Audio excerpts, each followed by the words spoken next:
ವರಿಷ್ಠರ ಕೈ ಸೇರಲಿದೆ ಅಡ್ಡ ಮತದಾನದ ವರದಿ. ಮಧ್ಯಾಹ್ನ ಅಶೋಕ್ ಮತ್ತು ವಿಜಯೇಂದ್ರ ಅವರು ಇಲ್ಲಿ ವರಿಷ್ಠರನ್ನ ಭೇಟಿ ಮಾಡಿ ಮಾತುಕತೆಯನ್ನ ನಡೆಸಲಿದ್ದಾರೆ. ಸುಮಾರು 6 ರಿಂದ 7 ಮಂದಿಯ ವೋಟಿಂಗ್ ವರದಿಯನ್ನ ಇಲ್ಲಿ ಹೈಕಮಾಂಡ್ಗೆ ನೀಡಲಿದ್ದಾರೆ. ಅಶೋಕ್ ಮತ್ತು ವಿಜಯೇಂದ್ರ ಅವರು ನಿತಿನ್ ನಬೀನ್ ಅವರನ್ನ ಭೇಟಿಯಾಗಿ ಅವರೊಂದಿಗೆ ಸುದೀರ್ಘವಾಗಿ ಚರ್ಚೆಯನ್ನ ನಡೆಸಲಿದ್ದಾರೆ. ಮಧ್ಯಾಹ್ನ ದೆಹಲಿಯಲ್ಲಿ ಇಬ್ಬರು ಭೇಟಿಯಾಗಿ ಗಂಭೀರವಾಗಿ ಚರ್ಚೆಯನ್ನ ನಡೆಸಲಿದ್ದಾರೆ.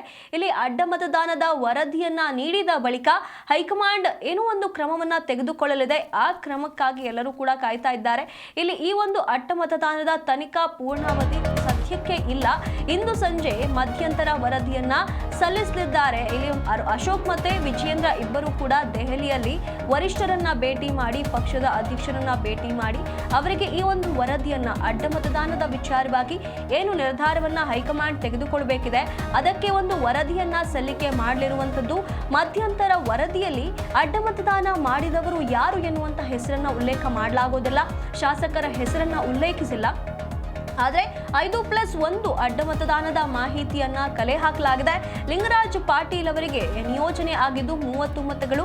ಆದರೆ ಇನ್ನೂ ಒಬ್ಬರು ಅವರಿಗೆ ಮತ ಚಲಾಯಿಸಿರುವಂತಹ ಶಂಕೆ ವ್ಯಕ್ತವಾಗಿರುವಂತದ್ದು. ಹಾಗಾಗಿ ಲಿಂಗರಾಜ್ ಪಾಟೀಲ್ಗೆ ಬರಬೇಕಾಗಿದ್ದಂತ 4 ಮತಗಳು ಅಡ್ಡ ಮತದಾನವಾಗಿರುವಂತಹ ಶಂಕೆ ವ್ಯಕ್ತವಾಗಿದೆ.